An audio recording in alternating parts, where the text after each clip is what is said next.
नमस्कार प्रिय विद्यार्थियों, मैं विजय कुमार चतुर्वेदी एक बार पुनः किरारता अर्जुनियम प्रथम सर्ग की कथा को आगे बढ़ाने के लिए आप सभी के समक्ष उपस्थित हूँ। हमारी कथा में महाराज युधिष्ठिर का जो गुप्तचर है वो दुर्योधन की शासन नीति की सभी गुप्त बातें जान करके पुनः महाराज के समक्ष उपस्थित हो चुका है और वह संपूर्ण घटना वृत्त को जो कि वो समझ करके आया है उसे महाराज के समक्ष कह रहा है। उसी क्रम में आगे बढ़ते हैं।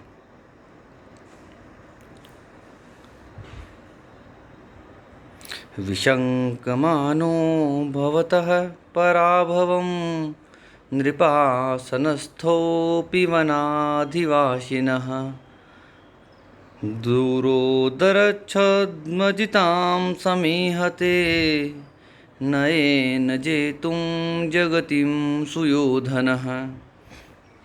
वनेचर कह रहा है, सुयोधनः नृपासनस्थः अपि वनाधिवासिनः भवतः पराभवं विशंकमानः दूरोदरच्छद्मजितां जगतिं नयेन जेतुं समीहते।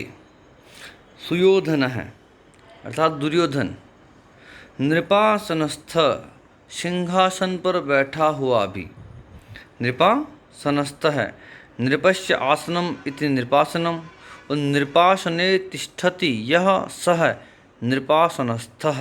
उपपद समास है। सिंहासन पर बैठा हुआ भी, अपि मतलब भी। वनाधिवासिनः वनम अधिवसति इति वनाधिवासी तस्मात् वनाधिवासिनः। उपपद समास है यहाँ पे। वन में रहने वाले भवतः आपसे, पराभवम हार की या पराजय की, विशंकमान है आशंका करता हुआ, दूरोदर छद्मजिताम जुए में, छद्मजिताम छल से जूती हुई, जगतीम पृथ्वी को, नयेन नीति से, जेतुम जीतना, समीहते चाहता है।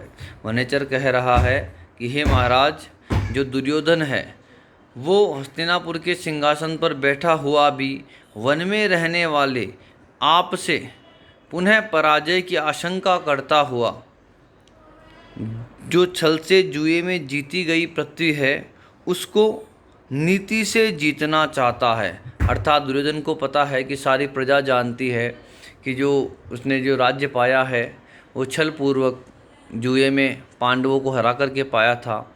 तो अब उस अपने जो कलंक है उसको मिटाने के लिए और जनता में जो क्रोध व्याप्त है, जनता में जो असंतोष है उसको मिटाने के लिए वह अब उसी राज्य को नीति से जीतना चाहता है। अर्थात अच्छे अच्छे काम करके, जनता की भलाई के काम करके वो चाहता है कि जनता भूल जाए कि दुर्योधन ने यह राज्य महाराज युधिष्ठिर को छलपूर्वक जुए में हरा करके जीता है। अर्थ की ओर आते हैं। वह दुर्योधन राज सिंहासन पर बैठा हुआ भी वन में रहने वाले आपसे पराभव हार की शंका करता हुआ, द्यूत से जीती हुई पृथ्वी को अब नीति के द्वारा जीतने के लिए इच्छा कर रहा है। यहाँ ये तात्पर्य है, वो नहीं चाहता कि जनता जो है, प्रजा जो है, महाराज युधिष्ठिर को याद करे और वो याद रखे कि जो ये राज्य है दुर्योधन ने अनीति से जीता था।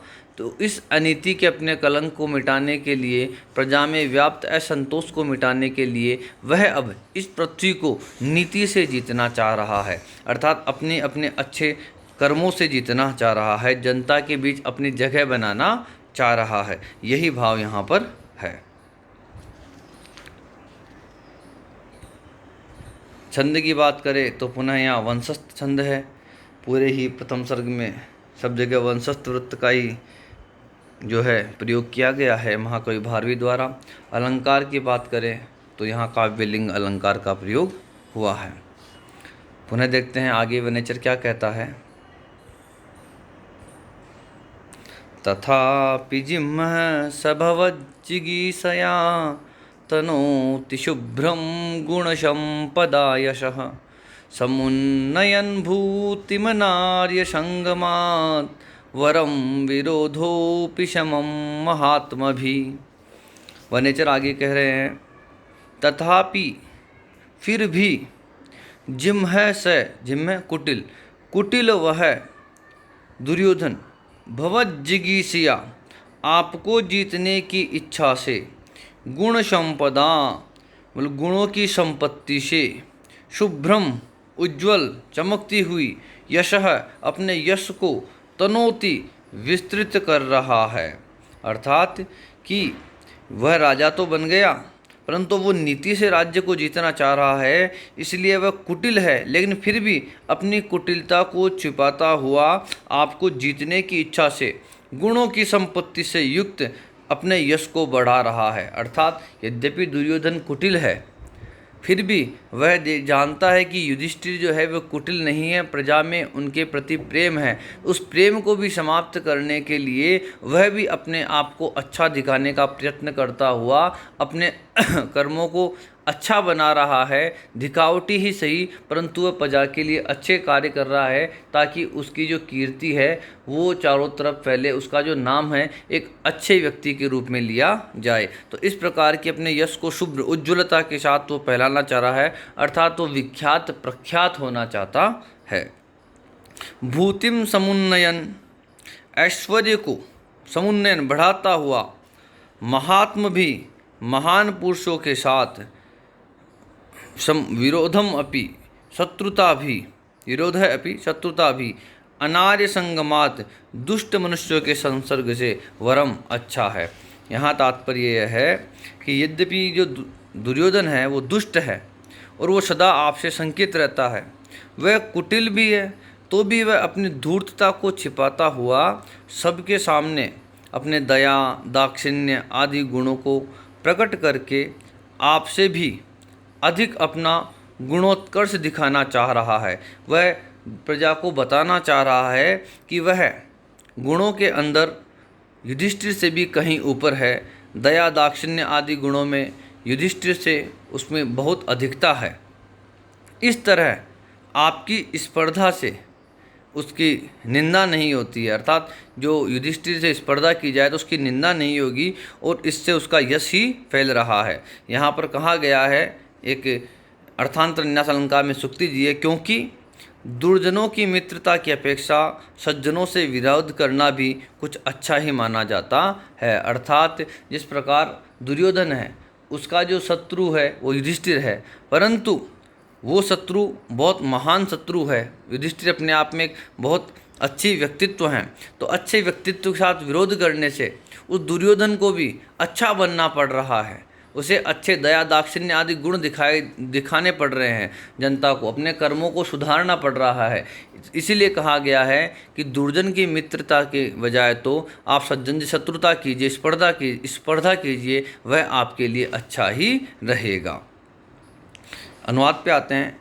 फिर भी वह कपटी दुर्योधन आपको जीतने की इच्छा से दया दाक्षिण्य आदि गुण संपत्ति के द्वारा अपने निर्मल यश ही फैला रहा है, क्योंकि अपनी संपत्ति की वृद्धि के लिए दुर्जन पुरुषों की संगति की अपेक्षा सज्जन महात्माओं के साथ शत्रुता करना भी अच्छा ही है। यदि किसी व्यक्ति को अपनी संपत्ति की वृद्धि करनी है तो बजाय वो किसी दुर्जन से मित्रता करे, इससे कहीं ज़्यादा श्रेष्ठ है कि वो किसी सज्जन से शत्रुता कर ले। क्योंकि यदि किसी सज्जन से वो स्पर्धा करेगा तो वह स्पर्धा के अंदर अच्छे गुणों की स्पर्धा करेगा और अपने आप के अच्छे गुणों का विकास करेगा, तो वह दुर्जन की मित्रता से कहीं अधिक अच्छी होगी एक सज्जन के साथ शत्रुता।